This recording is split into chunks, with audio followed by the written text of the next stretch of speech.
Le JT vous est présenté par Alliance. Alliance, Frédéric Le Temps, à 1 avenue Raoul-Laurent, à Saint-Dizier. Alliance, avec vous de A à Z. Bonjour à tous, samedi 13 octobre, bienvenue dans votre JT. À la une cette semaine, Alexandre et son sacre, Talent de l'Est 2018, le reportage sur la finale dès le début de ce journal. La route nationale 67 continue de faire débat, réaction de François Soliman, préfet de la Haute-Marne. Le théâtre des Bleus de Bar poursuit sa rénovation et perçoit de nouvelles aides de la part de la mission Patrimoine. Mieux comprendre l'Alzheimer, c'est le but d'une conférence qui s'est tenue à Saint-Dizier cette semaine. Et la convention pluriannuelle Henri II a été signée en mairie de Saint-Dizier cette semaine, un point fort pour la revitalisation du quartier du Verbois.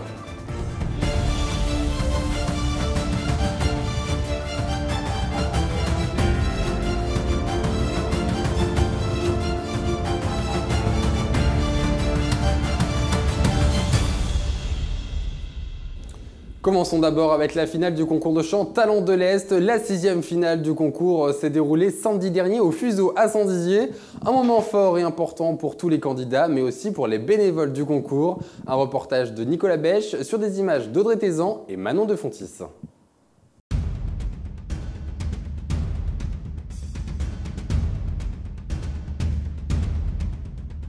Samedi 6 octobre, les 16 candidats sélectionnés sur plus de 200 ont fait découvrir leur talent à un public venu en nombre. Mais pour devenir le Talent de l'Est 2018, il fallait surtout séduire un jury d'experts composé uniquement de professionnels de la musique. Pour cette 6e édition, le concours avait l'immense joie d'accueillir le duo Co et Jane. Tous les deux originaires de Langres, c'est avec une extrême générosité qu'ils ont endossé le rôle de parrain des candidats. Ils ont aussi participé au spectacle en interprétant leur premier titre, Les Châteaux de Sable. Les jolies interprétations des candidats et l'ambiance chaleureuse du public auraient presque pu faire oublier le concours et les éliminations. Après un choix très difficile pour l'ensemble du jury, c'est finalement Candice, Enguerrand et Alexandre qui ont accédé à la dernière étape. Et cette fois, il s'agissait de se confronter à l'avis redoutable du public, puisque seul le public a pu élire le nouveau Talent de l'Est. Au final, Candice, par son univers pop-rock, a plus que séduit les membres du jury et a été nommé coup de cœur du jury. Enguerrand a lui été félicité pour son parcours et son talent. On se rappellera de l'ambiance brûlante, voire explosive, qu'il a mis avec sa reprise Ciao Adios d'Anne-Marie.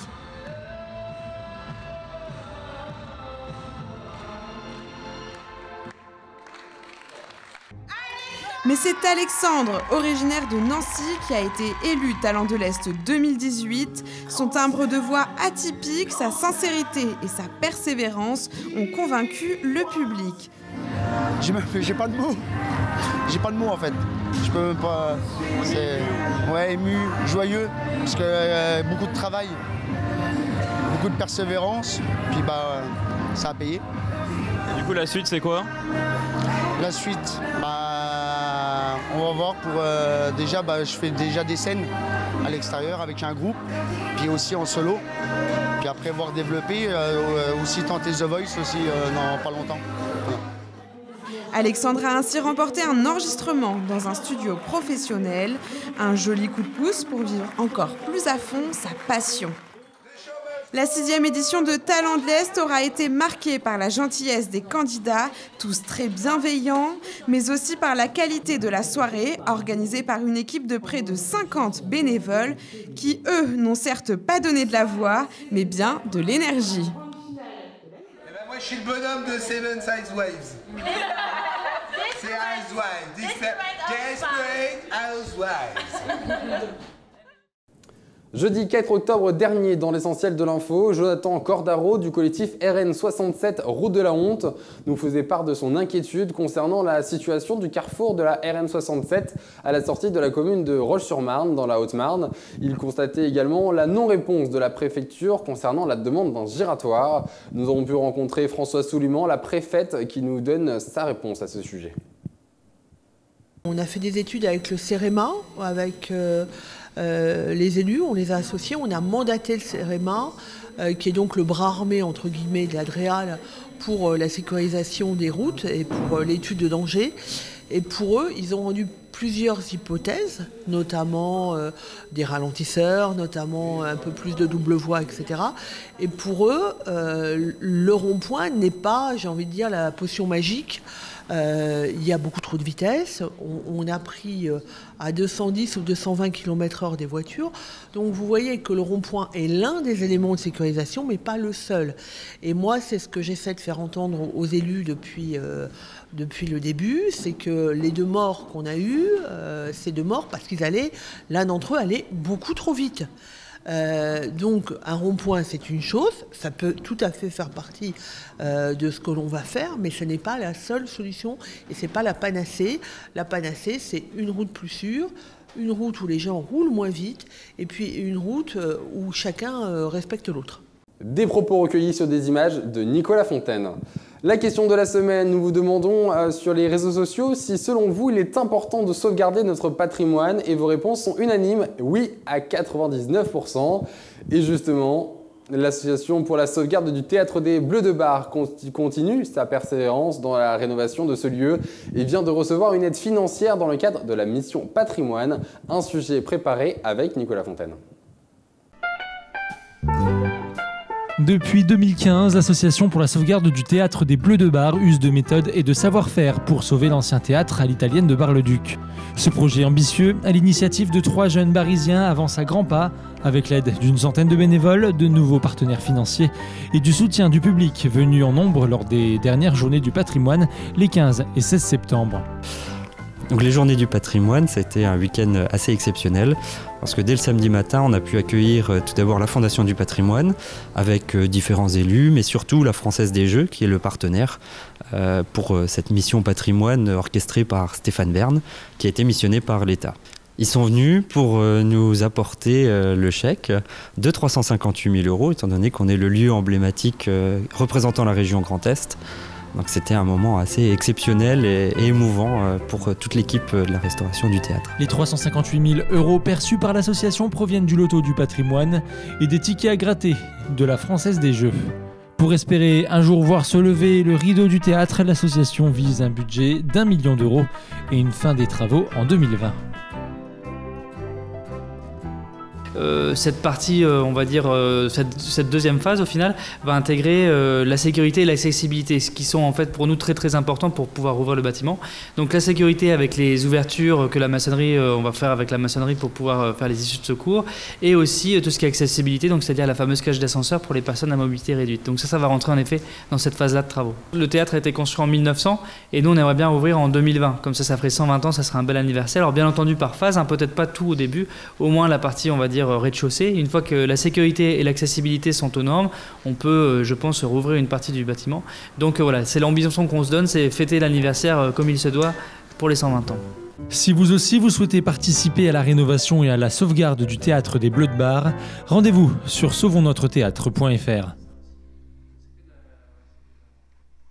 Jeudi s'est déroulée une conférence au sujet de la maladie d'Alzheimer au sein de la salle du Palace à Saint-Dizier, avec comme ligne conductrice les 10 questions les plus fréquemment posées sur cette maladie et avec des réponses de Dame-Christine Libé-Libion, neuropsychologue du centre hospitalier de la Haute-Marne et plus principalement du centre André Breton. Un reportage et des images d'Audrey Tézan et Lucas Garcia. À l'occasion de la Semaine Bleue, la salle du Palace de Saint-Dizier accueillait jeudi une conférence sur l'Alzheimer. Les 10 questions les plus fréquemment posées sur la maladie ont été traitées. Parmi ces questions, l'hérédité, les symptômes ou encore la prise en charge médicale.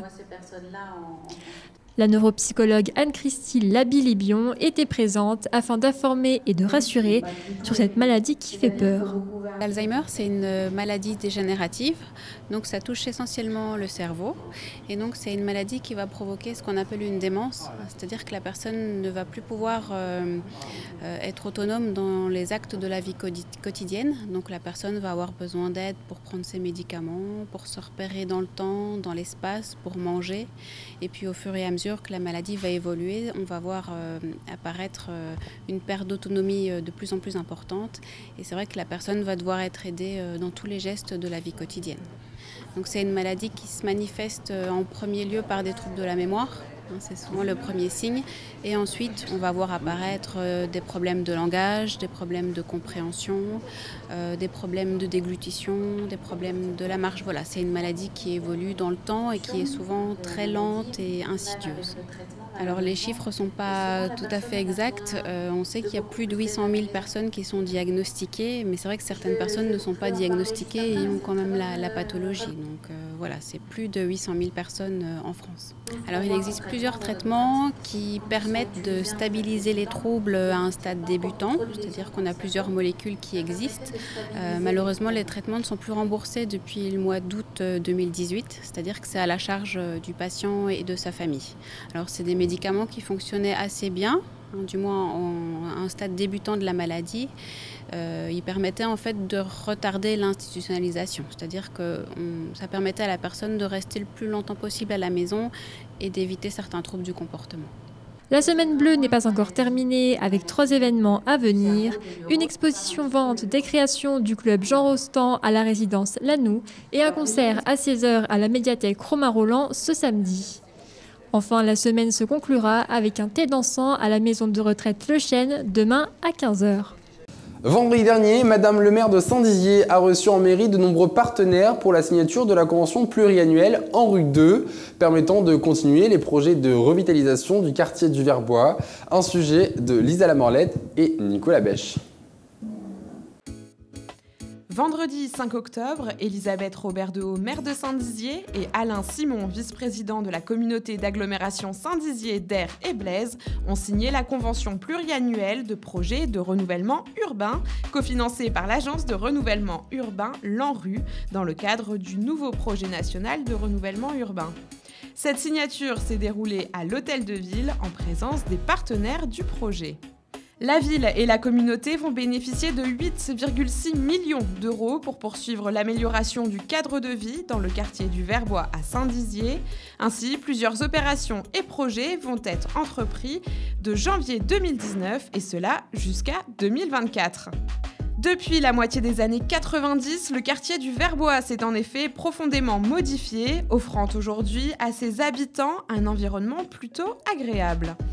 L'accent va désormais être mis sur l'amélioration des espaces verts afin de mettre en valeur le patrimoine naturel, mais aussi proposer des logements adaptés ou encore réinsérer les personnes éloignées de l'emploi. Enfin, le programme ANRU 2, mené en lien avec l'action Cœur de Ville, conduira à revitaliser Saint-Dizier pour l'imposer comme ville stratégique et centrale au sein du bassin de vie comptant 150 000 habitants. Et pour vous, Saint-Dizier a réellement besoin de ce projet, pour quelles raisons ? Saint-Dizier est une ville qui a probablement, plus que d'autres, vécu avec 2 quartiers extrêmement séparés, extrêmement différents. D'ailleurs, il y avait même la nationale qui passait entre les deux villes.